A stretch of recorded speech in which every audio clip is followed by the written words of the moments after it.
안녕하십니까.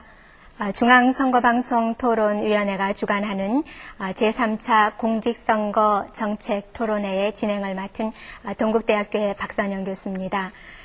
이 토론회는 공직선거법 제82조의 3회 규정에 따라서 오는 4월 9일에 시행될 제18대 국회의원 총선거를 앞두고 3번에 걸쳐서 진행이 되는 것으로서 오늘이 그 마지막 순서가 되겠습니다. 앞으로 2시간 동안 MBC와 KBS를 통해서 전국에 생중계로 방송이 됩니다. 많은 시청을 바랍니다. 그러면 오늘 이 자리에 참석해 주신 5분의 토론자들을 소개해 드리겠습니다. 오늘 토론자들이 앉으신 순서와 발언 순서는 사전에 추첨을 통해서 확정을 시켰다는 것을 여러분께 알려드립니다. 그러면 제 왼쪽으로 먼저 창조한국당의 문국현 대표십니다. 안녕하십니까. 이어서 자유선진당의 이회창 총재 되십니다. 안녕하세요. 가운데에 통합민주당의 손학규 대표십니다. 고맙습니다. 안녕하십니까. 그 옆으로 한나라당의 강재섭 대표 최고위원 자리하셨습니다. 안녕하세요. 고맙습니다. 마지막으로 민주노동당의 천영세 대표십니다. 예, 안녕하세요. 고맙습니다.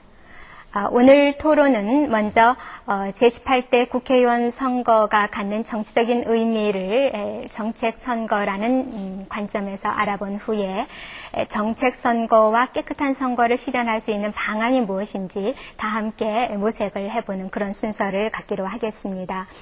오늘 진행되는 이 토론의 의제는 정치와 선거를 전문으로 공부하시는 분들을 패널로 구성해서 조사를 한 결과를 토대로 해서 중앙선거방송토론위원회가 최종적으로 확정한 그러한 의제들이 되겠습니다.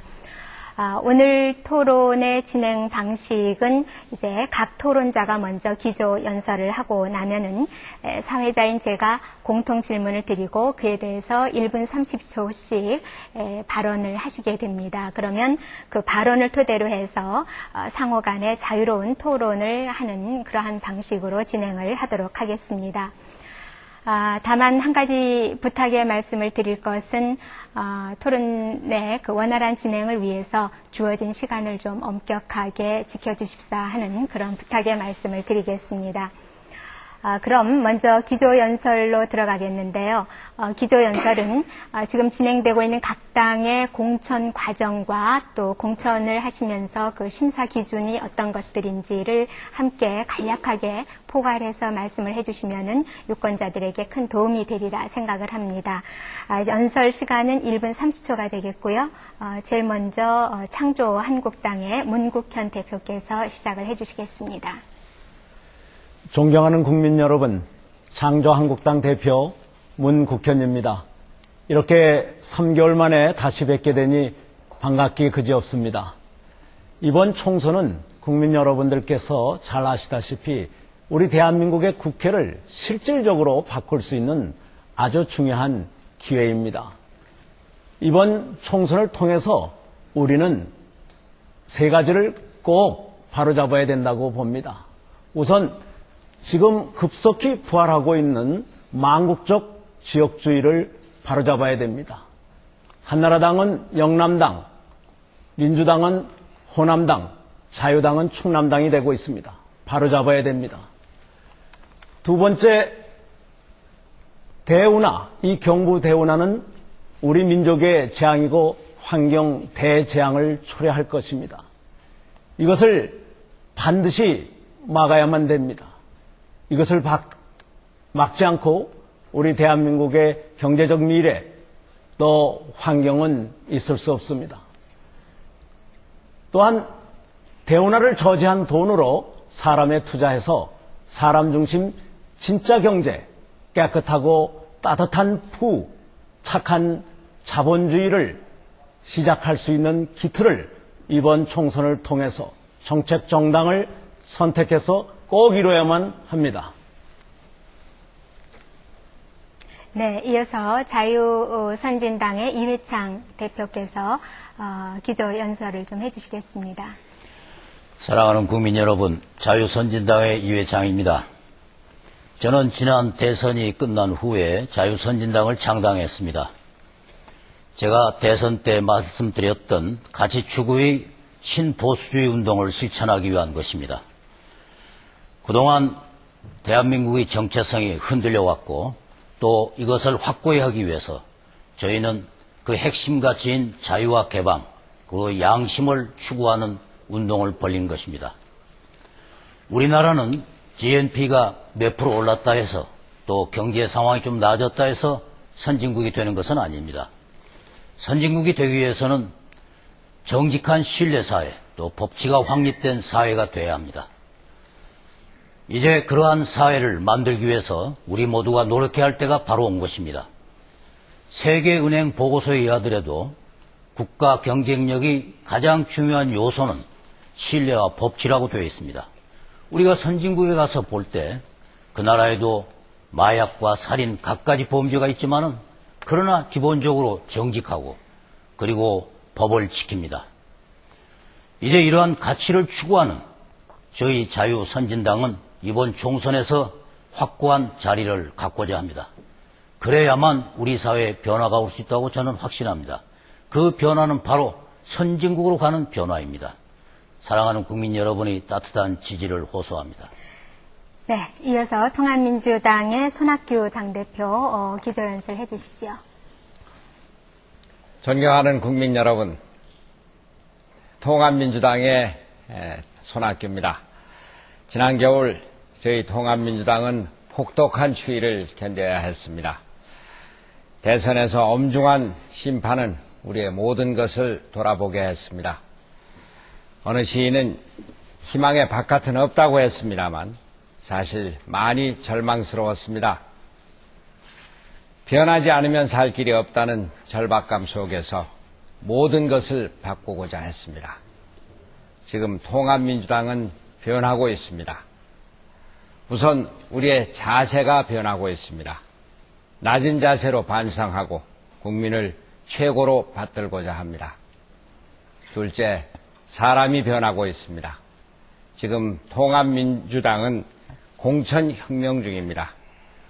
의석수 몇 개를 잃는 한이 있더라도 공천혁명을 계속할 것입니다. 셋째, 정책이 변하고 있습니다. 국민에게 더 많은 기회를 주고 국민 각자는 더 높은 책임을 주고 사회적 약자에게는 더 넓은 배려를 하는 좋은 사회를 만들고자 합니다. 이번 총선은 우리 자신을 새롭게 자리매김하는 좋은 계기가 될 것이라고 믿습니다. 네, 이어서 한나라당의 강재섭 대표 최고위원 기조연설 해주시죠. 존경하는 국민 여러분, 저희 한나라당은 지난번 대통령 선거 때 국민 여러분의 엄청난 사랑을 받았습니다. 또 지금도 국민 여러분들로부터 많은 사랑을 지금 받고 있습니다. 저희들은 국민 여러분께서 사랑해 주시는 것을 절대 충분히 그 은혜를 갚아서 국민 여러분들을 편안하게 살도록 최선을 다할 그런 각오입니다. 우선 경제 살리기에 최선을 다하도록 하겠습니다. 열심히 공부하면은 직장을 얻을 수 있고 또 방 한 칸이라도 열심히 일하면은 적어도 10년 아니면 15년 아니면 7년 5년 만에 가질 수 있다는 그런 예측 가능성이 있는 그런 나라를 만들도록 하겠습니다. 또 노후 보장이 되는 그런 나라를 만들기 위해서 최선을 다하도록 하겠습니다. 그리고 지금 흐트러져 있는 이 나라의 기강을 모두 다 잡아서 이제 국민들이 희망을 가지고 국민 통합을 해나갈 수 있는 그런 사회를 만드는데 최선을 다할 생각입니다. 그렇게 해서 대통령 선거를 마무리하고 국력을 결집시킬 수 있는 그런 이번 4월 9일 총선이 될 수 있도록 국민 여러분께서 과반수 의석을 만들어 주실 것을 진심으로 호소드립니다. 저희들 열심히 하도록 하겠습니다. 감사합니다. 네, 마지막으로 민주노동당의 천영세 대표로부터 기조연설 듣겠습니다. 존경하는 국민 여러분, 민주노동당 천영세입니다. 이명박 정부가 출범을 했습니다. 민주노동당은 이명박 정부가 정말로 잘 되기를 바랍니다. 민생을 안정시키고 서민 경제를 살리는데 진심으로 그런 방향으로 나가기를 바라고 있습니다. 그럴 때 민주노동당은 협조할 것은 적극적으로 다 협조할 생각입니다. 그런데 출범 초기 모습은 대단히 실망스럽습니다. 지난날 인수위의 모습, 첫 조각의 그 내각 구성의 모습 대단히 걱정스럽습니다. 이명박 정부 재벌의 민원 해결은 재빠른데 중소기업의 절박한 목소리에는 대답이 없습니다. 국민은 교육비에 시달리고 있는데 영어 몰입 교육에 몰입하고 있습니다. 일하기, 기업하기 좋은 나라는 있는데 노동하기 좋은 환경은 어디에도 그 얘기를 찾아볼 수가 없습니다. 부자를 위한, 재벌을 위한 경제 살리기, 여기에 민생 안정, 서민 경제 살리기로 이번 총선에서 맞서야 된다고 봅니다. 민주노동당이 국민들과 함께 민생을 안정시키고 서민 경제 살리는데 함께 하도록 하겠습니다. 국민 여러분 지지하고 성원해 주십시오. 열심히 하겠습니다. 네, 지금까지 5분의 기조연설을 들었습니다. 고맙습니다. 그러면은 공통 질문을 드려보도록 하겠습니다. 이번 공통 질문에도 역시 1분 30초씩 답변을 해주시면 되겠습니다. 지난 대통령 선거에서 한나라당의 이명박 후보가 대통령으로 선출이 됨으로써 10년 만에 정권 교체가 이루어졌습니다. 이번 제18대 국회의원 총선거는 새 대통령이 취임하고 한 달 보름여가 지난 후에 치러지는 것이기 때문에 아무래도 국민들로서는 안정론이냐 아니면 견제론이냐 하는 갈림길에서 지금 고민을 하고 있다고 생각이 듭니다. 따라서 각 정당에서는 이번 선거에 임하는 자세가 무엇인지, 그리고 기조연설에서도 잠시 나왔습니다마는 총선에 임하는 자세와 함께 이번 총선의 의미에 대해서 말씀을 좀 해주셨으면 좋겠습니다. 이번에는 자유선진당의 이회창 총재부터 답변을 좀 해주실까요? 네. 지금 여당인 한나라당에서는 안정을 얻기 위해서 과반수 의석을 확보해야 한다, 이렇게 지금 말하고 있습니다. 이 안정이라는 것은 견제와 균형 속에서의 안정이 돼야 됩니다. 민주주의 원리는 견제와 균형입니다.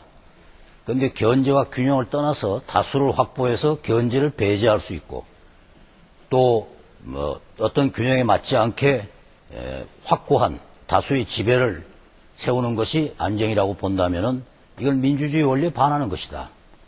견제와 균형을 갖춰진 가운데서도 안정을 찾는 것이 진짜 민주주의의 안정이다. 저는 이렇게 생각합니다. 그래서 다수 의석을 확보해야만, 과반수를 잡아야만 안정을 이룬다는 것은 결과적으로 견제와 균형의 세력을 배제하는 것을 말하는 것이 된다. 이것은 진정한 안정이 아니다. 과거에도 과반수 의석을 차지해서 의회를 장악함으로써 그게 안정이 됐느냐? 오히려 소수가 또는 야당이 그 다수의 횡포에 대항하기 위해서 아주 강력한 극렬한 대치 정국을 만들어내고, 그래서 파행국회로 치달았습니다. 안정은 오히려 다수 의석, 과반수 의석을 통해서 오는 것이 아니라 집권당이 진심을 가지고 타협과 설득을 함으로써 오는 것이다. 국가 운영은 이렇게 해서 원활히 이루어질 수 있다, 이렇게 생각합니다. 네, 감사합니다. 통합민주당의 손학규 대표 말씀해 주시죠. 지난 대통령 선거가 누가 대한민국을 이끌 것인가 하는 선거였다면 이번 총선은 어떠한 대한민국을 만들 것인가, 이것을 선택하는 선거입니다. 누구를 위한 대한민국을 만들 것인가, 누가 다수당이 되느냐에 따라서 대한민국의 모습이 달라질 것입니다. 1% 특권층을 위한 대한민국이 될 것인가, 아니면 99% 국민을 위한 대한민국이 될 것인가, 이것을 결정하는 선거가 될 것이라는 말씀입니다. 이명박 정부가 출범할 때 국민들이 많은 기대를 했습니다. 그러나 출범하자마자 과연 이것이 우리가 기대했었던 것인가 실망과 좌절에 빠져들고 있습니다. 특히 국민 상식과 정서에 어긋나는 인사는 국민들에게 깊은 상처를 남겼습니다. 이번 총선에서 우리는 선택을 해야 할 것입니다. 독단적이고 편협하고 편중된 1% 소수 특권층 경제를 살릴 것인가, 아니면 99% 서민과 중산층의 민생 경제를 살릴 것인가 하는 것입니다. 행복한 대한민국을 위해서 힘있는 여당도 필요하지만 깨끗하고 능력 있는 야당이 필요합니다. 네, 이어서 한나라당의 강재섭 최고위원께서 말씀을 해주시겠습니다. 예, 국민 여러분, 이번 그 총선은 결국은 작년 연말에 있었던 이 대통령 선거를 총체적으로 마무리하는 그런 총선이라고 봅니다. 이명박 대통령이 혼자 일할 수 없습니다. 국민 여러분들께서 이명박 대통령을 뽑아주신 것은 이명박 대통령과 그를 지지하는 한나라당이 혼연일체가 돼서 일을 하라는 것입니다. 일을 하기 위해서는 결국은 이번 그 총선에서 한나라당이 과반수 의석을 얻어야 결국 뜻을 합쳐서 일을 해 나갈 수가 있는 것입니다. 10년 만에 정권 교체가 되었는데 이 정권 교체에 담긴 국민의 뜻을 실현하는 선거가 바로 이번 총선이라고 저는 생각을 합니다. 또 그 정치 개혁을 완성하는 그런 선거가 되어야 된다고 생각을 합니다. 네거티브가 아니고 총선에서까지 BBK라든지 이런 식으로 남의 뒷다리를 거는 이런 선거가 아니고 정말 정책 선거를 해서 국민이 심판할 수 있도록 하는 그런 선거가 되어야 됩니다. 또 정치 개혁을 완성하기 위해서는 지역주의 정당, 철새 정당, 급조된 정당, 이런 정당, 지역 감정을 고취하는 이런 우리 정치 풍토를 쇄신하는 정치 개혁을 완성하는 그런 총선이 될 수 있도록 많은 지원을 부탁드립니다. 네, 감사합니다. 이어서 민주노동당의 천영세 대표위원 말씀해 주시지요. 예, 이번 총선 안정론과 견제론이 대결하고 있는 것 같습니다. 한나라당은 자꾸 전국 안정을 위해서 국회도 안정이 돼야 된다. 그러니까 과반수 의석을 달라고 그럽니다. 그런데 그 안정이 과연 누구를 위한 안정입니까? 재벌과 1%의 부자들만을 위한 안정입니다. 거기에는 서민들과 일반 국민들의 지금 안정은 거기에 없습니다. 만약에 지금 중앙행정부도 지금 권력을 장악했습니다. 지방 권력도 대부분이 장악을 했습니다. 국회 권력까지 한나라당이 장악할 경우에 국회는 국회로서의 역할이 아니라 통법부로서 전락될 것이 눈을 보듯이 뻔합니다. 그에 비해서 민주당은 견제하도록 힘을 모아달라고 합니다. 이미 지난날 집권당에다가 과반수 의석을 국민들이 몰아주었습니다. 그런데 어떻게 했습니까? 아무것도 제대로 하지 못했습니다. 그래서 국민들의 심판을 받은 거 아니겠습니까? 민주당 견제할 수 있는 자격과 능력이 없습니다. 만약에 이 한나라당의 독주 막아야 된다. 그럼 맞습니다. 필요합니다. 그런데 민주당에다가 120석 모아주는 거 하고, 그래서 견제시키는 거 하고, 민주당에다가 100석, 민주노동당에 20석, 그래서 120석, 어느 것이 더 견제가 제대로 되겠습니까? 지난 17대 국회에서 우리는 확인했습니다.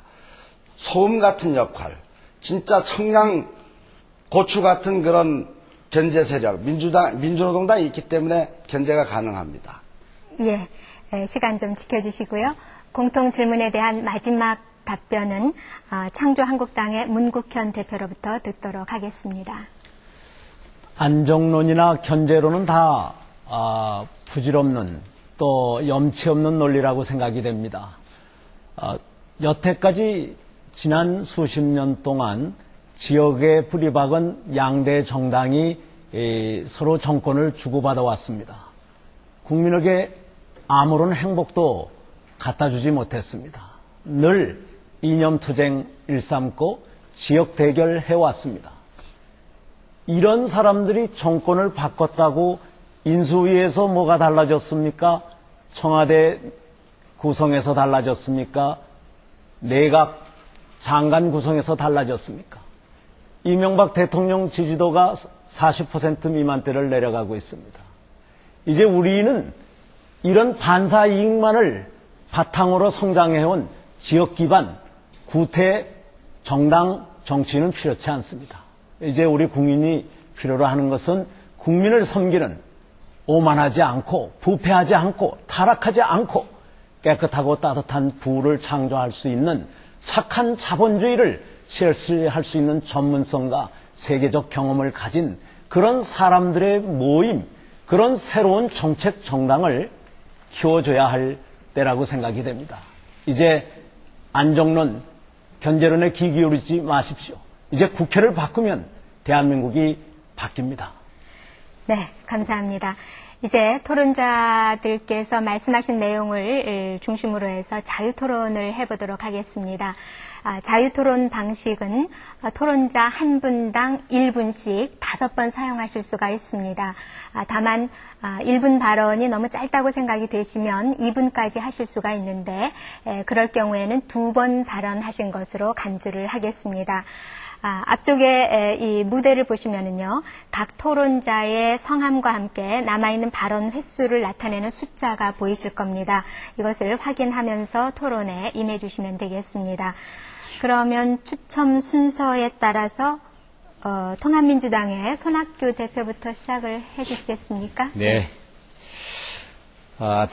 말씀이 많이 나왔습니다만 이번 총선 이명박 정부의 오만과 독선의 불안한 독주냐 아니면 국민을 위한 견제냐 그 경쟁이 될 것입니다. 누가 진정으로 서민 경제를 살리고 민생을 구할 수 있는지 그 선택이 될 것입니다. 이명박 대통령이 당선된 지 3개월 그동안 우리는 이미 벌써 이 정부가 국민을 대하는 태도가 오만하고 독선에 처해 있다는 것을 보고 있습니다. 국정원이다 검찰이다 권력기관은 특정 지역 인사로 채워지고 있습니다. 이런 상황에서도 한나라당은 안정적인 국정 운영을 위해서 힘을 실어달라고 얘기를 하고 있습니다. 그러나 한나라당은 이미 전국의 시도지사, 시장군수, 시도의회, 시군의회, 행정부 모두를 장악하고 있습니다. 권력이 집중되면 인사도 편중이 되고 정책도 왜곡이 됩니다. 그때 그 고통은 고스란히 국민의 몫입니다. 최소한의 균형이 필요합니다.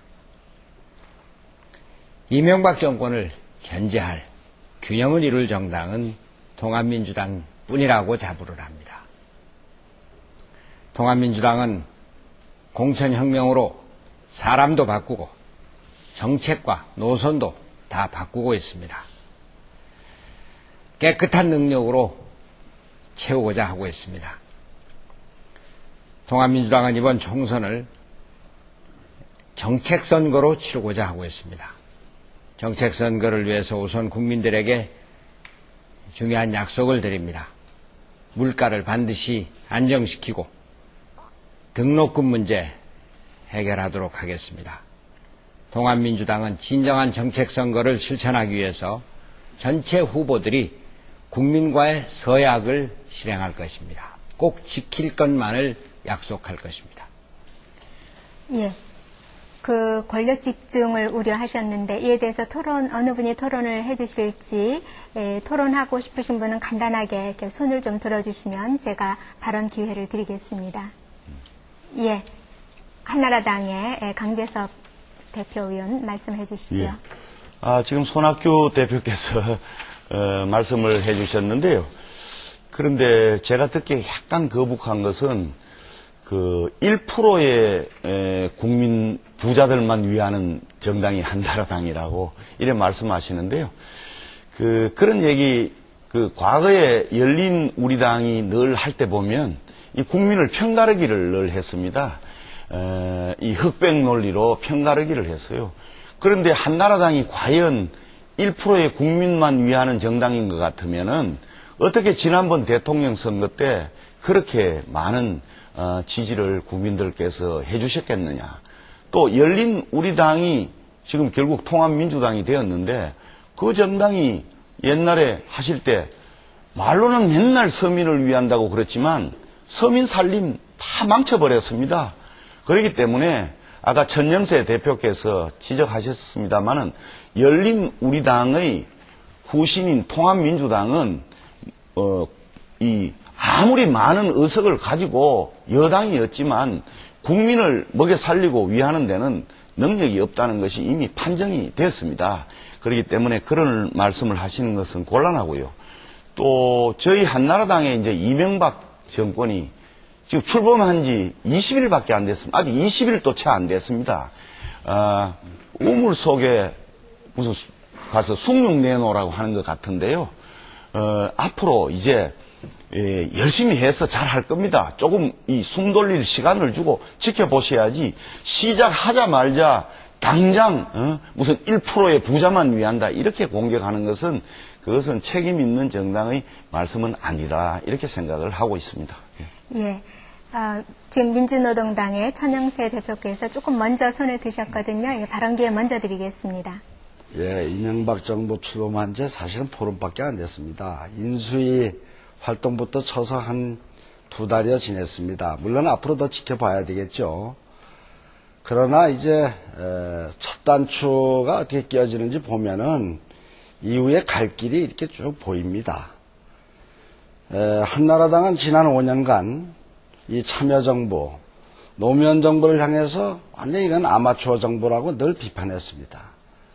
근데 이번 인수위 활동, 첫 지금 조각의 지금 내각을 구성하는 모습들, 일련의 지금 그 정책들, 이렇게 본다면은 지금 이 출범하고 있는 이명박 정부야말로 진짜 정말 아마추어 정부 아닌가, 이런 의구심을 떨쳐버릴 수가 없습니다. 우선 뭐 인수위에서 말 한마디에 사교육 시장이 지금 출렁이고 있습니다. 이명박 대통령께서 라면값 100원씩 올라서 서민들이 어렵다고 걱정합니다. 이 영어 모르 교육 하나 지금 내놔가지고 지금 이 학부모들이 허리가 얼마나 휘는지 그런 부분들을 지금 다 짚어봐야 될 것입니다. 그래서 이 아마추어 전국 운영을 사실은 제대로 견제를 해야만 안정이 될 것입니다. 근데 앞에서도 말씀드렸던 것처럼 지금 그 통합민주당 지난 4년간 아니 참여정부 5년간 집권정당으로서 다 뭘 했습니까? 오히려 사회 양극화 더 벌어졌습니다. 사회 양극화의 핵심에 있는 비정규직 노동자들 훨씬 더 숫자가 더 늘어났습니다. 그런데도 지난번 17대 국회에서 우리 민주노동당이 경고했습니다. 이것은 보호법이 아니라 양산법이다. 그런데 한나라당하고 같이 손잡고 그냥 밀어붙였습니다. 서민 안정을 위한, 서민 경제 살리기를 위해서 과연 민주당이 견제할 수 있는 그런 능력과 자격이 있는가 의심이 됩니다. 예, 지금 사회 양극화를 걱정해 주셨는데요. 예, 조금 전에 유해창 총재 손 드셨죠? 예, 말씀하시죠. 제가 몸담았던 한나라당과 관련해서 말씀드리자니까 좀 거북한 느낌이 있습니다. 네, 그러나 우리가 모두 잘 되자고 하는 얘기니까 이명박 대통령이 당선된 뒤에 그 충분히 잘 일할 수 있도록 뒷받침하기 위해서 여당이 과반수를 가져야 한다 이런 말씀이 있었습니다. 그러나 이것은 저는 좀 잘못된 생각이 아닌가. 왜냐하면은 우리가 과거에 야당으로 있을 때 여당이 아주 다수 의석을 차지해서 아주 독주를 하고 횡포를 부릴 때 우리가 굉장한 무력감과 좌절감을 느꼈습니다. 지금 이명박 정부가 과연 앞으로 어떻게 할지 잘하기를 바랍니다마는 짧지만 그동안에 해온 행태를 보면은 이렇게 가면 큰일 났다 하는 부분이 있습니다. 이럴 때 새로운 대통령이니까 뒷받침해 주자 하고 과반수를 차지한 여당이 무조건 뒷받침할 때 어떻게 되겠는가? 민주주의는 견제와 균형입니다. 그리고 국회는 과반수를 차지해야만 안정이 되는 것이 아닙니다. 국정 운영이 원활히 되는 게 아닙니다. 과거의 경험으로 봐도 오히려 수의 어떤 지배보다는 적극적으로 집권당이 야당에 대해서 파트너로서 대화하고 타협하고 겸손할 때 오히려 국정 운영이 원활히 되는 그런 경험을 가지고 있습니다. 이제 이 대통령이 잘할 수 있도록 과반수를 달라는 얘기보다는 이 대통령이 잘할 수 있도록 국회가 서로 타협과 겸손으로 가자 이렇게 말해야 할 때가 됐다. 그래서 이런 길로 가도록, 집권당이 이런 길로 가도록 도와주고 오히려 채근하는 것이 바로 견제와 균형 있는 세력을 두는 것입니다. 그 세력은 저는 지금 미안하지만 민주당이 맡을 자격이 있는 것은 아니다. 다음 발언 기회 다시 말씀드리겠습니다. 예, 대화와 타협을 강조해 주셨는데 이번에는 문국현 대표께서 말씀을 좀 해주시겠습니까? 예. 제가 보기에도 한나라당은 도움이 필요한 것 같습니다.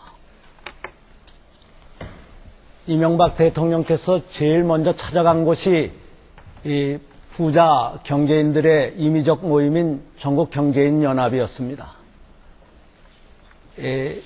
중소기업 중앙회라든가 대한상공회의소 또 무역협회 등이 있는데 어떻게 정경련을 먼저 찾아갈 수가 있단 말입니까? 본인이 재벌 출신이기 때문에 그런 거 아니겠습니까? 거기가 더 편한 것이죠. 이번에 하트라인도 정경련하고 만들었다고 합니다. 어떻게 중소기업이나 벤처나 국민들과의 하트라인을 먼저 개설해야지 그럴 수가 있습니까? 이게 방향이 아주 잘못 선정됐고 우선순위가 잘못되어 있는 대표적인 증거입니다.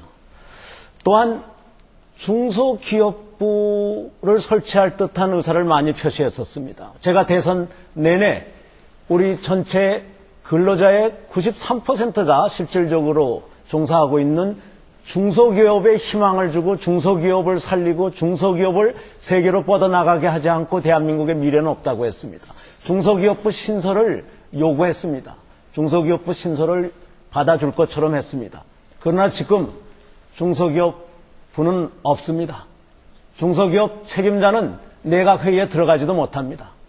이게 어떻게 국민의 성공을 이루겠다는 그런 정부의 새로운 이 정부 구조조정 결과가 이럴 수 있습니까?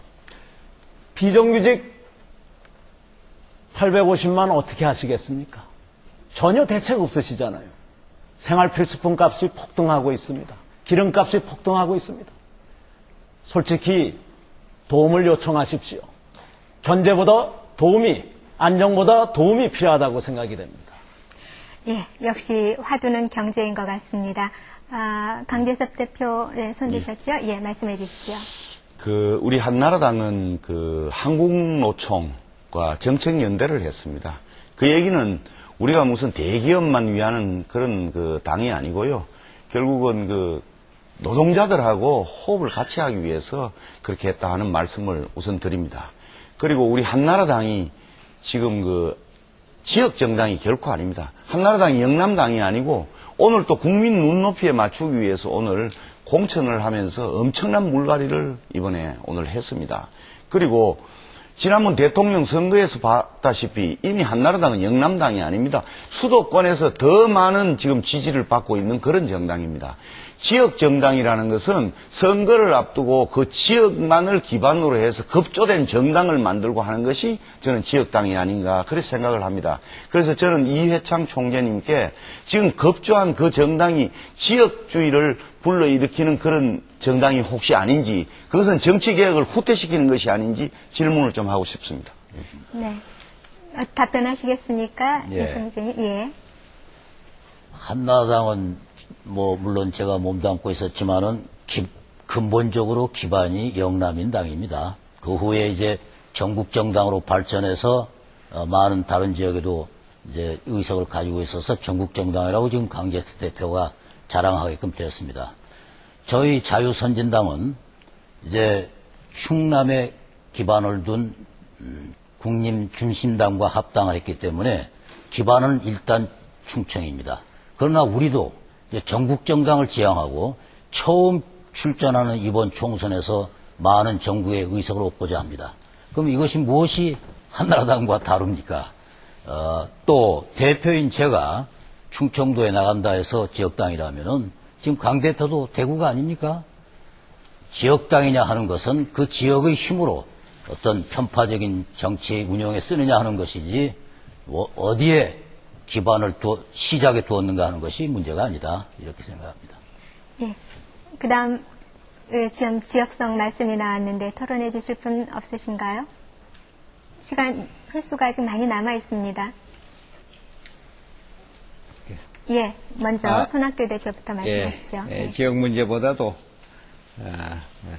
그 국민 편가르기 얘기 좀 하겠습니다. 네, 그렇죠. 이번 이명박 정부가 들어서서 가장 아쉬운 것이 국민 편가르기부터 시작했다는 겁니다.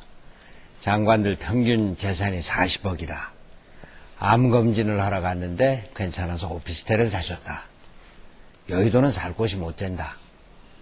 우리 국민들, 평범한 국민들 가슴에 멍을 입혔습니다. 저희는 통합민주당, 과거 열린우리당이 편가르기 또 민생 돌보기에 소홀했던 것을 그 잘못을 인정을 하고 그것을 반성을 합니다. 그런데 노무현 정부의 잘못을 이명박 정부가 따라서 하지 말아라 그 얘기입니다. 우리는 바뀌고 있습니다. 협조할 것은 협조하고 안 되는 것은 단호하게 거부하는 그러한 견제와 균형을 해나갈 것이라고 하는 겁니다. 네, 조금 전에 민주노동당의 천영세 대표 손드셨었죠? 예. 강재섭 최고위원께서 한국노총과의 정책연대 얘기하셨는데 참 한국노동운동사에 참 부끄럽고 안타까운 일입니다. 엄격히 얘기하면 정책연대라기보다는 공천연대라고 하는 표현이 맞겠죠. 지난 10일 기획재정부에 대통령께서 업무보고 있었습니다. 그 내용을 보면은 주로 재벌들에 대한 어떤 규제 풀어주기 그런 중심이었습니다. 심각한 양극화, 비정규직 거의 언급도 없었습니다. 지금 장바구니 물가가 지금 엄청나게 지금 폭발적으로 뛰고 있습니다. 원자재 값이 지금 올라가지고 거의 시달리다 못해서 지금 중소기업들이 지금 생산을 중단하고 있습니다. 오히려 지금 중소업체 지금 사장님들이 지금 데모를 합니다. 이 파탄 상태에 빠진 서민경제에 대한 진단과 어떤 처방 거의 없었습니다.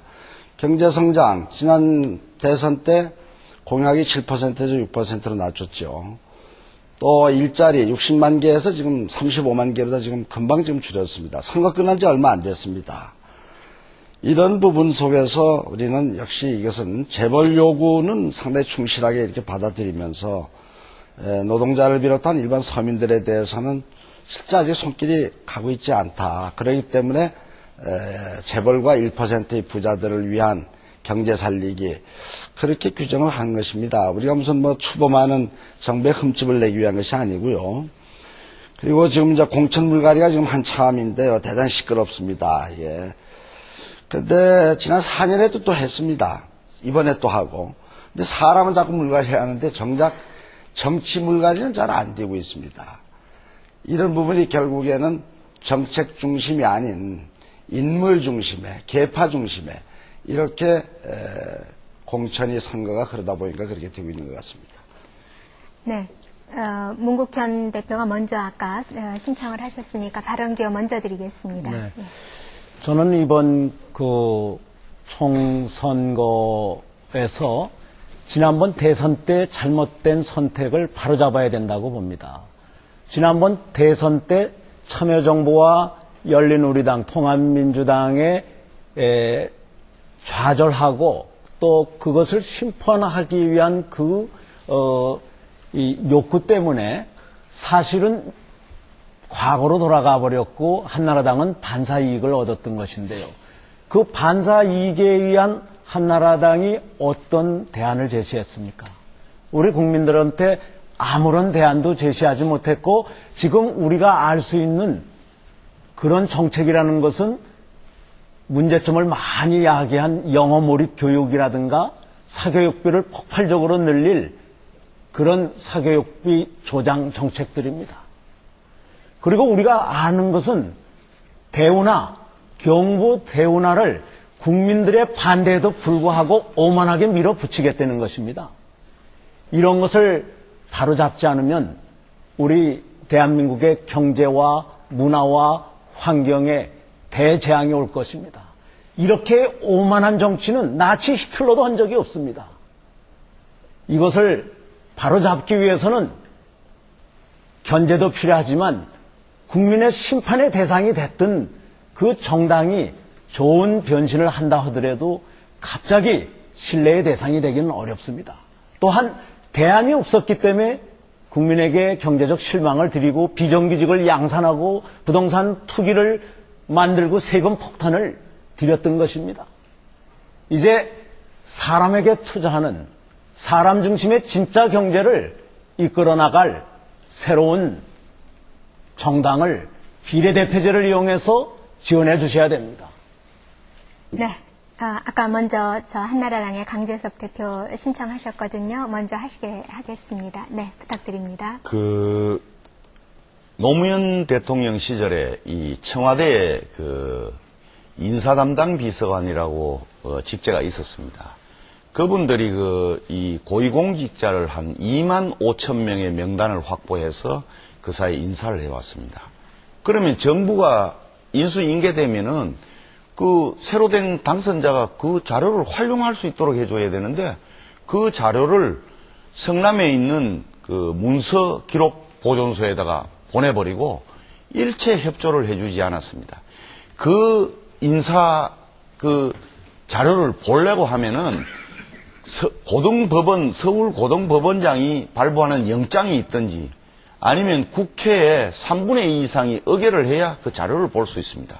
근데 아시다시피 저희 한나라당은 지난 10년 동안 야당을 했기 때문에 인재의 풀을 그쪽에서 다 갖고 있는데 그것을 그대로 다 보내버리니까 할 수가 없죠. 그러니까 공기관의 협조가 없으니까 처음에 인사를 하는데 실수가 좀 있었습니다. 솔직히. 그런데 문제는 실수가 있을 때 시정하는 것이 저는 중요하다고 생각을 합니다.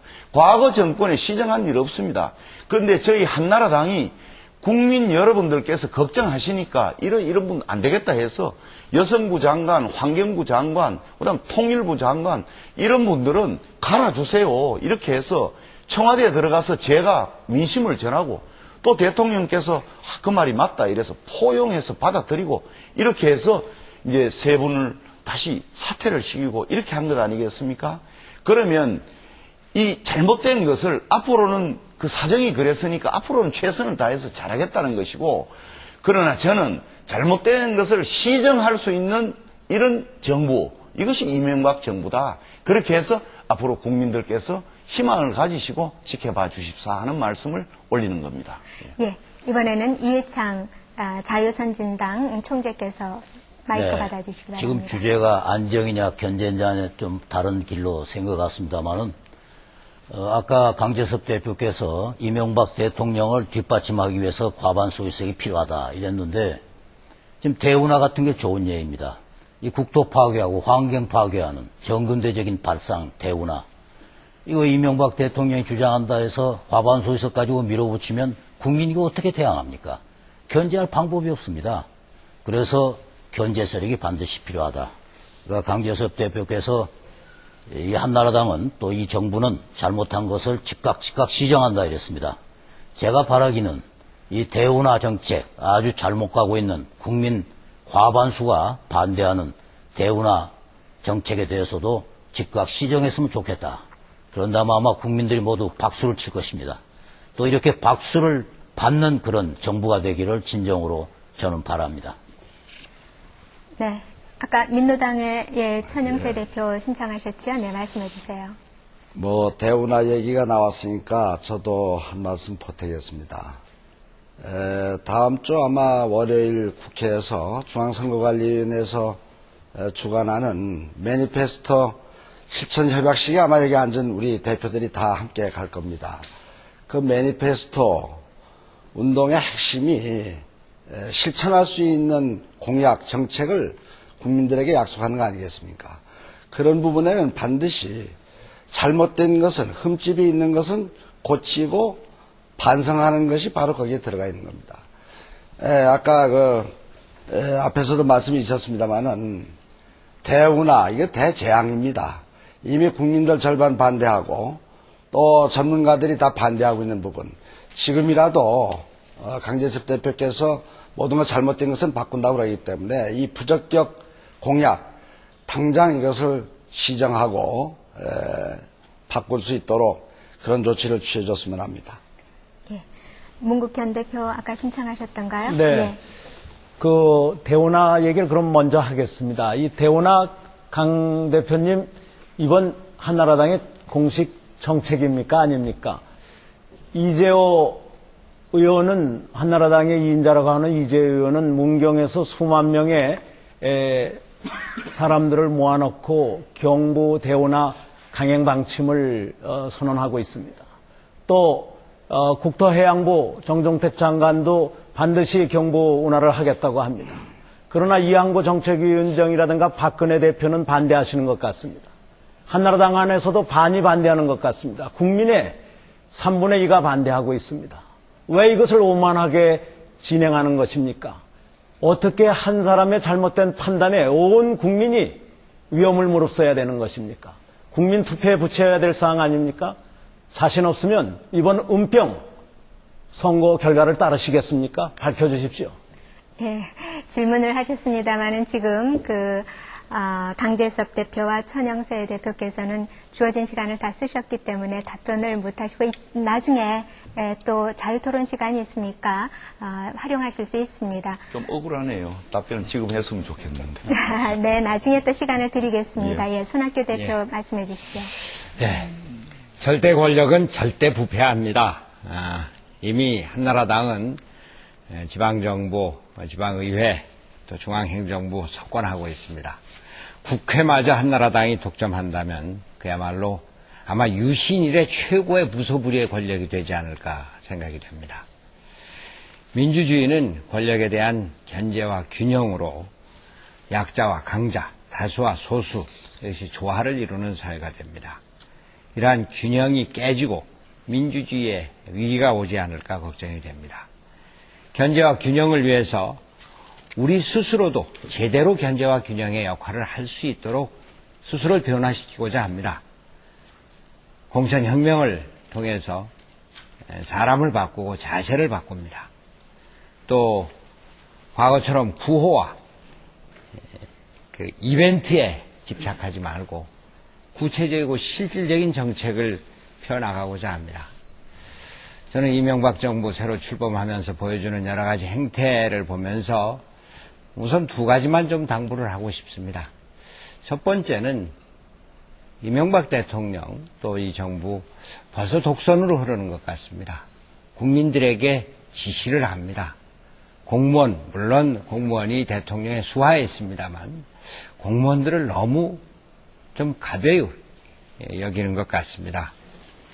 또 보여주기, 생색내기에 급급한 것 같습니다. 이명박 정부한테 우리가 기대하는 것은 글자 그대로 실용이지 이벤트가 아닙니다. ROTC 임관식에 가서 임관 장교들을 의자에 앉히고 퇴역 장군들을 단화에 앉히는 것, 이것이 새로운 실용의 모습이 아닙니다. 보여주기 하지 마시고 생색내기 하지 마시고 실질적이고 구체적인 것 국민들에게 하나라도 쥐어주는 정말 실용을 해주시기 바랍니다. 네, 지금 이해창 총재께 1분 남아 있습니다. 지금까지 안정을 말씀드렸는데 이제 견제를 누가 할 것이냐. 지금 통합민주당의 손 대표께서 견제 말씀을 하셨는데 저는 통합민주당은 한나라당의 강재섭 대표도 언급하셨다시피 과거의 실정에 대한 책임을 질 정당이다. 민주주의는 책임 정치를 한다고 말합니다. 그것은 대통령 5년 동안 실적에 대한 책임을 지는 것이 바로 책임 정치입니다. 지난 5년간 실종으로 이 나라를 거의 흔들어 놓고 망가뜨려 놓은 노무현 정권의 여당이, 집권당이 그 후신이 바로 현재의 민주당입니다. 이제 좋은 대표가 나오셔서 상당히 화장을 하고 많은 부분 바뀌어 보이지만은 근본적으로 그 정치 이념과 노선은 같다. 저는 이렇게 봅니다. 이러한 정당이 견제를 한다면은 대개 안가품이 되기 쉽고 극단적인 대립으로 흐를 수 있기 때문에 저희 자유선진당이 적절한 견제 세력이 될 수 있다. 이렇게 말씀드립니다.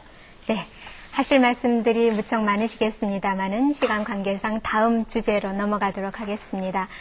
이번 주제는 정책 선거의 실현 방안이 되겠습니다.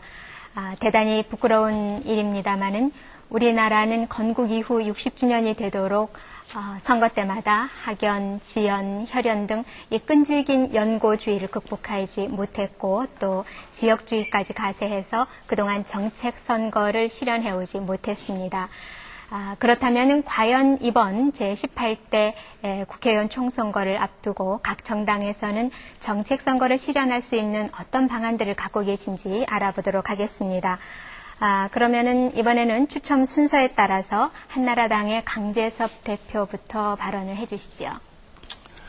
예, 저희 한나라당은 이번에 공천심사위원회에 매니페스토 운동을, 그동안 지휘하고 있던 김영래 우리 교수를 공천심사위원으로 모셨습니다. 그래서 공천 신청하는 사람은 앞으로 자기가 어떻게 의정활동을 하고 어떤 정책을 수행할 것이냐 하는 것을 전부 제출하도록 해서 그렇게 하고 있습니다. 그런데 제가 한 가지 손학규 대표께 좀 질문할 게 있습니다. 뭐냐면은 정책 선거를 하기 위해서는 가장 중요한 것이 네거티브 선거를 하지 않아야 됩니다. 이 네거티브를 하게 되면 온 언론이나 이런 데서 그것이 자극적이기 때문에 그것만 늘상 신문에 보도되고 정책은 실종되어 버립니다. 그런데 작년 1년 동안 내내 BBK를 가지고 떠들었습니다.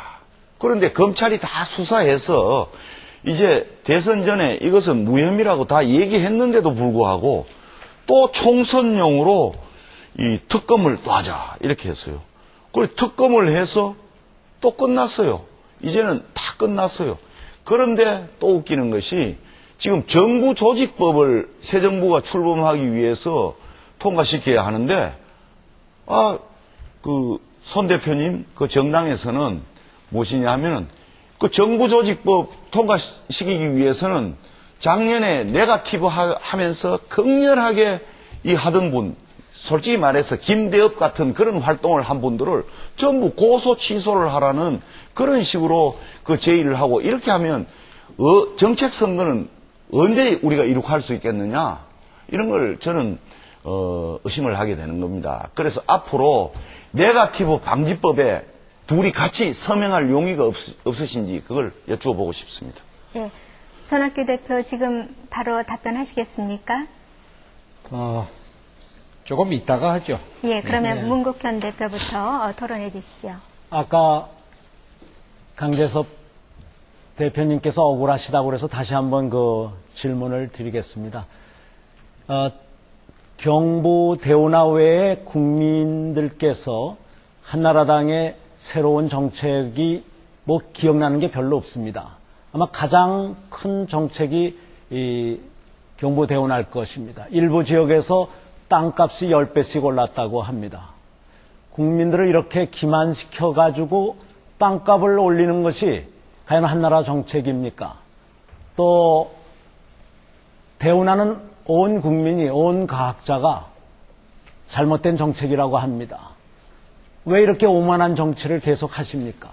서울대 교수님들 수백 명이 1960년 4.19 혁명 이후 처음 길거리로 나오시고 있습니다. 전국의 각 대학 교수님들이 동조하고 계십니다. 왜 이런 일을 하십니까? 온 국민이 현재 패널 사건에 낙동강 시수가 중단되고 이러는 것을 1991년에도 경험했고 이번 코롱유화 사건에서도 경험을 하고 있습니다. 태안 기름띠 때문에 태안 주변의 어민들이, 농민들이 수십 년 고생할 것을 알고 있습니다. 왜 우리들의 생명수인 식수원을 기름으로 뒤덮이려고 합니까? 왜 검은 물로 죽이려고 합니까? 또 파주가 15년 전에 침수됐었습니다. 뉴올리언즈 같은 카트리나 태풍에 무너진 뉴올리언즈가 지금 3년째 회복되지 못하고 있습니다. 왜 서울 시민을, 수도권 국민을 불안에 떨게 합니까? 국민 투표에 붙여야 되지 않습니까? 은평 투표 결과를 따르시겠습니까? 예, 지금 강재섭 대표한테 질문이 다시 갔습니다만은 아무래도 유사한 질문이시면 이어서 하시는 게 좋을 것 같습니다. 이해창 네, 총재님. 거기에 대한 네. 질문보다도 이제 정책 선거를 해야 한다. 그래서 우리 매니페스토 제안도 돼 있고 구체적인 정책에 관해서 각 당이 또 공약을 내놓습니다. 그것을 평가하고 분석하고 저는 이것은 아주 바람직한 것이다. 그런데 대체로 이런 구체적인 정책안은 일반 국민들이 자세히 들여다보고 비교하기가 어렵습니다. 그리고 선거에서 우리가 이미지 선거나 또는 바람 선거 이걸 피하려고 하면은 몇 가지 중요한 가치나 이슈를 가지고 그걸 정책 선거화해야 됩니다. 미국 같은 나라에서도 뭐 동성연애라든가 또는 뭐 낙태라든가 이런 가치의 문제가 항상 중요한 선거 이슈가 됩니다. 근데 우리나라에는 그렇지가 못합니다. 그래서 무슨 지역 선거가 되고 또 바람몰이 선거가 됩니다. 저는 우리나라에 얼마나 중요한 가치의 문제들이 있습니까? 첫째로 대북 문제, 핵 문제, 가장 중요한 이 핵 문제를 이명박 대통령도 한나라당도 아직 어느 당도 이것을 정식으로 제기하지 않고 있습니다. 또 지금 말씀하신 대운하 문제, 국토 파괴 관련된 문제 이것도 정식으로 선거의 쟁점화해서 선거에서 우리 국민들이 가치 판단을 해야 됩니다. 또 얼마 전에 이명박 대통령이 동맹관계를 말하면서 친미도 친중도 없다 이런 말을 했습니다. 물론 나름대로 생각이 있어서 한 얘기겠지만은 이건 동맹의 가치나 동맹의 의미가 뭔가를 국민에게 매우 심각하게 생각하게 합니다. 또 이런 문제, 동맹의 가치 문제 이러한 것들이 선거의 중요한 이슈가 돼야만 선거가 정책 선거가 되는 것이지 지역 선거 또는 무슨 뭐 바람몰이 선거, 이미지 선거 이런 게 빠지는 것을 방지할 수 있다. 저는 이제 앞으로 우리 총선도 몇 가지 이런 중요한 국가적인 아젠다 이런 가치 문제를 정치 쟁점화해서 정책 선거로 변화시켜야 할 필요가 있다 이렇게 생각합니다. 네. 아무래도 지금 질문을 받으신 분이